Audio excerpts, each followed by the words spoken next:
Okay, what if I told you that the world's most expensive coffee takes a pretty wild journey through an animal's digestive system before it ever reaches your cup?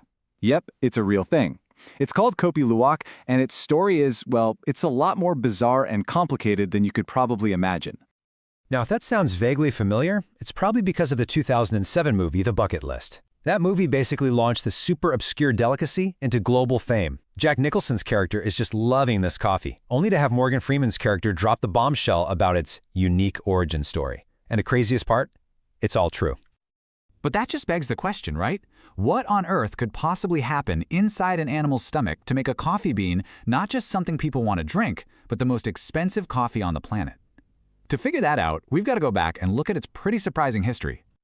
So, let's start with how this legendary cup came to be. See, before it was this global luxury item, Kopi Luwak was actually a secret, something discovered totally by accident on the lush plantations of Indonesia. Picture this. It's the 18th century, and Indonesia is a Dutch colony with these huge coffee plantations. But the local farmers, the ones actually doing all the work, were forbidden from picking any of the coffee cherries for themselves. So, driven by just wanting their own cup of coffee, they started noticing something weird. Out in the forests, they found animal droppings with whole, undigested coffee beans in them.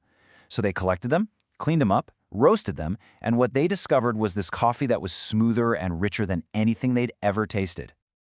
Okay, so what is this animal, and what is the secret behind its unique processing method? Let's get into the nitty-gritty of this bizarre production process. The name itself really tells you everything you need to know. Kopi is just the Indonesian word for coffee, and luwak is the local name for the Asian palm civet, this small, kind of cat-like creature that is at the absolute heart of this whole story. You know, in its original form, this was a process that nature had already perfected. It all starts with selection. The civet is basically the world's fussiest coffee picker. It only eats the absolute ripest, best cherries. Then comes the fermentation inside its stomach. About a day later, the beans are excreted whole, and from there, farmers just had to collect them, wash them really well, and try them out. And here is the real secret sauce, the chemistry behind it all. Think of the civet's stomach enzymes as these tiny little workers. They go in and specifically break down the proteins in the coffee bean that are responsible for bitterness. This process literally changes the bean's entire structure, and that's what creates that famously smooth, less acidic, and incredibly aromatic flavor. But here's where things get complicated.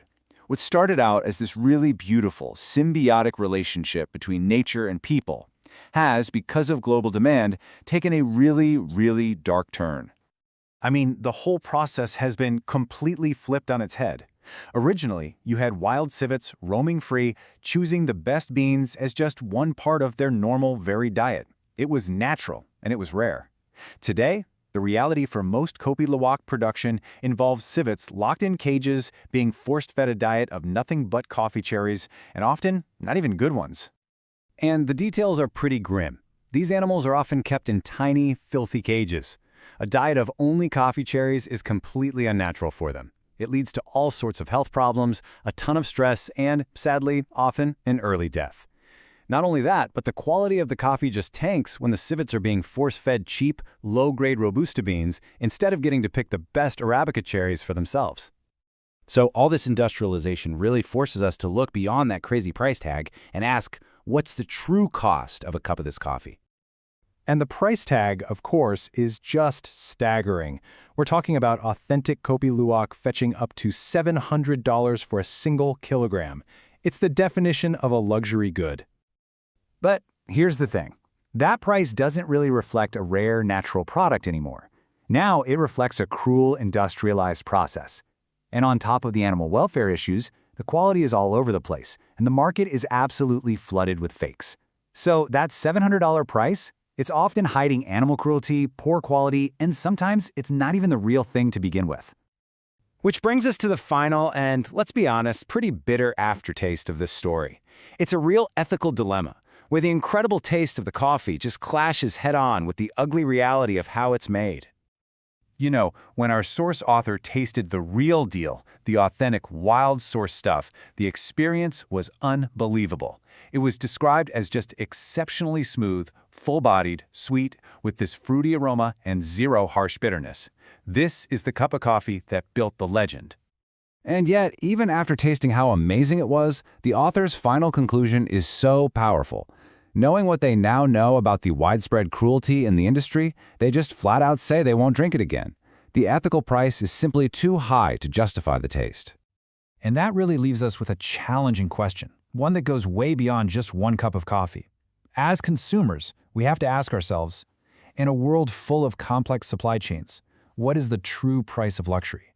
And is that a price we're actually willing to pay?